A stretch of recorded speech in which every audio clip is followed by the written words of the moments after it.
ما واحد صالح كرادي وصلنا والله قلب الحمد لله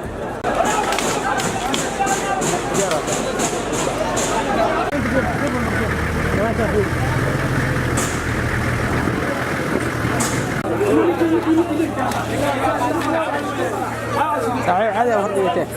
الحمد لله رب العالمين أنا مقعد وياسين فيتين كل وادي قرنا صحافتان waxaan ka mid ahay baa saxaafada waxaan ka qadaynay maqaaxida xilligaas ka bacdi banaankan fariisanay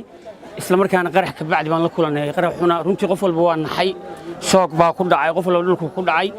in yar ka bacdi markii dadkii caafimaadka qabay sidoo kale aan soo baraarugnay ayaan waxaan aragnay ilaa aniga asxaabtayda kulay laba kamid waa dhinteen shan kale oo dhimashaana waan arkay dhaawac ma sheegi karo ambalaasta markiiba timid oo daldalasay runtiina waxay ahayd dhacdo aad u naxdin badan bay ahayd runtii anigu markaa maqaaxi restaurant ahayd